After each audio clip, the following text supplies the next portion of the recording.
Well, higher inflation, rising interest rates, and the cost of living continue to weigh on many working Canadians.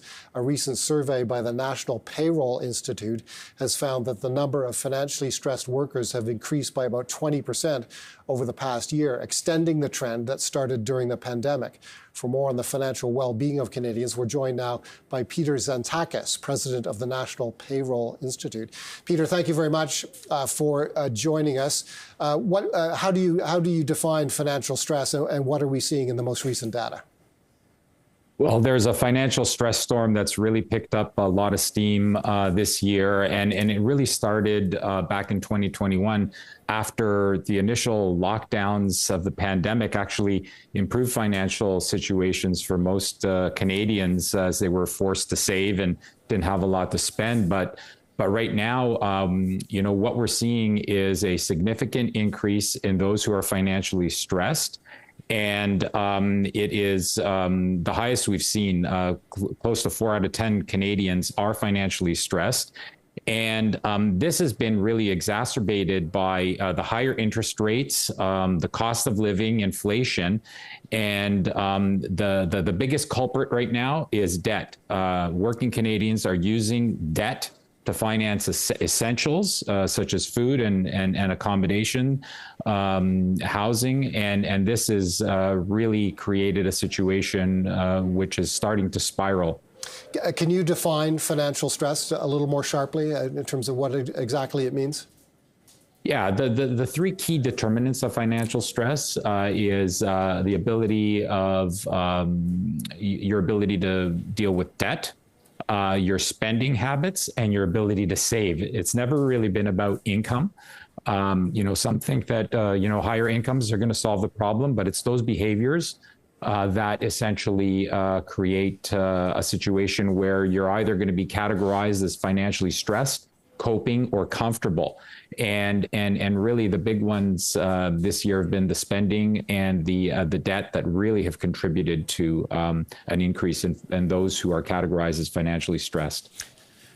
Yeah, what can people do about this? I mean, they've all of a sudden all their expenses have gone up. Everything costs more for them, and they've reached a stressful situation. Like, what are some of these steps that the financially stressed out people can do here at this point? Well, it's tough to tell Canadians that they shouldn't be spending on essentials, right? I mean, I think the cost of a lot of essentials has gone up. But they're going to have to make some hard choices when it comes to discretionary spending. I think one of the things that they can certainly focus in on is the debt. Incurring more debt to finance the household is not a great idea, especially given the debt levels we're seeing of working Canadians right now. One thing that they can certainly do is consolidate debt. There's debt consolidation services to kind of try to get a handle on their ability to bring down that debt or control that debt, because I think that has really been exacerbated by the cost of living and these other factors that are not in people's control. What is in your control is the household budget. And that's really an area that they can certainly zero in on and try to get a handle just to at least subside this pressure, especially for those who are characterized as financially stressed. The macro data has been telling us for some time in Canada that the rate of unemployment is at historic lows. In other words, a greater proportion of the Canadian population is working than is typical, and that wages have been growing at one point more than 5% on an annual basis, now probably up about 4% on an annual basis. Is all this counterintuitive? How do we explain a big increase in financial stress at a time of record low unemployment and rising wages? Well, this is the concern. The concern is that with sort of the labor market the way it is and how the unemployment rate has where it's at, this is research that's done on working Canadians' financial habits. And it's what you do with that paycheck and how you're handling the household finances. And so it isn't counterintuitive. As a matter of fact, income has never really been a key determinant in the research on financial stress. It is your ability to deal with those three key components: the spending, the debt, and the savings. And so it's not something that is going to happen on its own. Working Canadians have to make an effort to deal with their financial situation. And the problem, of course, is going to be that if unemployment, goes up, if there's a recession, and if it's deeper, then that will exacerbate the problem even further. Yeah, that's my concern, is that we've got this record unemployment, record low unemployment, and it's possible that we could enter into a period where unemployment goes from 5.5% to 7.5%. And that behavior, I think when that takes place, it'll really shock people. But what we're seeing is credit card debts go up right now. We're seeing delinquencies go up at the same time.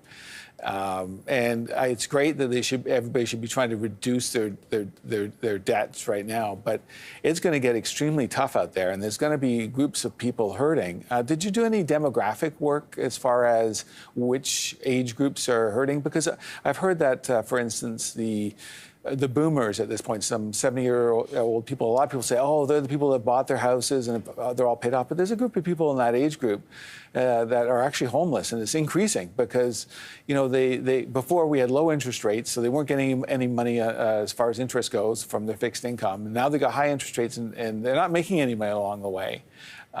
So there's a portion of that part of the group that's really in trouble, and perhaps people with families as well. But did you do anything as far as demographically goes? Yeah, we do look at the demographics across the Canadian population. And the interesting thing about, being characterized as financially stressed, coping, or comfortable is that it does span all age groups. And so there are millennials that are doing well and that they are managing their finances quite well. But then there's also boomers that are over six-figure salaries that are not doing well because of those spending habits. I think one of the things that is very telling is that in those that are financially stressed, that they're carrying 4 times more the sources of debt. So it's not just, a mortgage. It could be a mortgage. It could be a car loan. It could be a line of credit, and of course the credit cards. So that seems to be one of the things that popped out in the research.